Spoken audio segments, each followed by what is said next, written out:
সাতটা রং না মিশালে যেমন রংধনু হয় না, হাসি, কান্না, রাগ, বিশ্বাস, অভিমান, কষ্ট, স্বপ্ন, এই সাতটা জিনিস না মিশালে কিন্তু ভালোবাসাও হয় না। সম্পর্ক কখনো দূরত্বের কারণে শেষ হয় না। সম্পর্ক শেষ হয় অহংকার, অসম্মান, অবিশ্বাস আর বিশ্বাসঘাতকতার কারণে। তাই এই সব কিছুকে পেছনে ফেলে আসুন না, কয়টা দিন পৃথিবীতে আছি হাসি খুশি আনন্দ আর ভালোবাসা নিয়ে বাঁচি। স্বার্থের টানে যারা হারিয়ে যায় তাদেরকে ফেরাতে নেই, কারণ তারা কেবল নিজেদের স্বার্থটাই বোঝে, সম্পর্কের মূল্য নয়।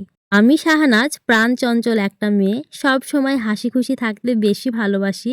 আর সব থেকে বড় কথা, আমার হাসি খুশি থাকাকে আমার পরিবারের মানুষগুলো অনেক বেশি প্রাধান্য দেয়। থ্যাংক ইউ সো মাচ আমাকে এত এত এত ভালোবাসা দেওয়ার জন্য, আমাকে ভুলিয়ে দেওয়ার জন্য যে আমি এই বাড়ির বউ না, আমি এই বাড়ির মেয়ে। বিয়ের পর এত সুন্দর কথা কখন আসে জানেন? যখন একটি মেয়ের ভালোবাসার কোনো অভাব থাকে না, যখন সে পরিবারের মানুষের কাছ থেকে পরিপূর্ণ ভালোবাসা পেয়ে থাকে। এত ভালোবাসা নজর যেন না লাগে। বিয়ের পর এই প্রথম আপনাদের ভাইয়াকে নিয়ে একসঙ্গে বাড়ির বাইরে এতগুলো দিন আমরা রয়েছি। আর এই জন্য শাশুড়ি আম্মা আর শাশুড়ি আম্মার বোন, মানে আমার আরও এক খালা শাশুড়ি আম্মা আমাদেরকে দেখতে আসছে, ভাবা যায়। আর তার জন্য সকাল সকাল রান্নার প্রস্তুতি চলছে। আর আমি এখন যে খালাম্মুর বাড়িতে আছি, ছোট খালাম্মুর বাড়িতে, ছোট খালাম্মু একদমই একা একা একা সব কাজ একদম ওঠাতে পারবে না, এতগুলো মানুষের রান্না বান্না। আর ননদগুলো তো সব আপন আপন বিয়ে হয়ে গিয়েছে, আমি আর আমার খালা শাশুড়ি আম্মা আছি এই বাড়িতে। তাই আমি খালাম্মুকে একটু হেল্প করে দিচ্ছিলাম, যাতে রান্না বান্নাগুলো খুব তাড়াতাড়ি উঠে যায় আর খালাম্মুর কষ্টটা একটু কমে যায়। কথা বলতে বলতেই দেখেন মা আর খালাম্মু চলে এসেছে। আর খাবার দাবার যেহেতু রেডি হয়েই ছিল, তার জন্য খেতেও দিয়ে দিয়েছিলাম।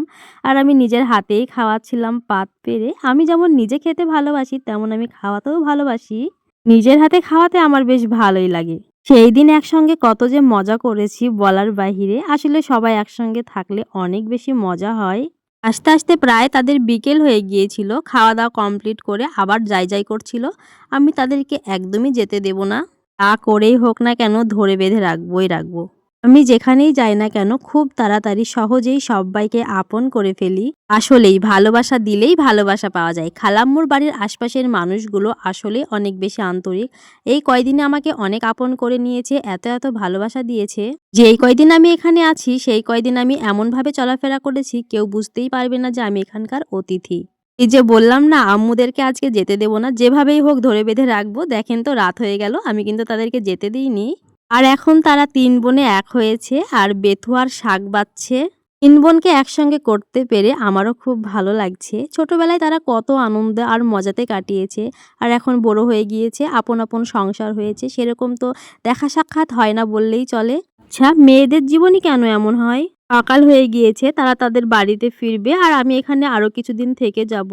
তারা তো চলেই যাবে, এই জন্য খালাম্মুকে সাথে নিয়ে হাতে হাতে একটু কাজগুলো করে দিচ্ছিলাম, যাতে খুব সহজেই রান্নাটা দ্রুতই হয়ে যায় আর কি। যাই হোক, অনেক কথাই বলে ফেললাম। আজকের ভিডিওটি এখানেই শেষ করছি। দেখা হবে নেক্সট কোনো ভিডিওতে।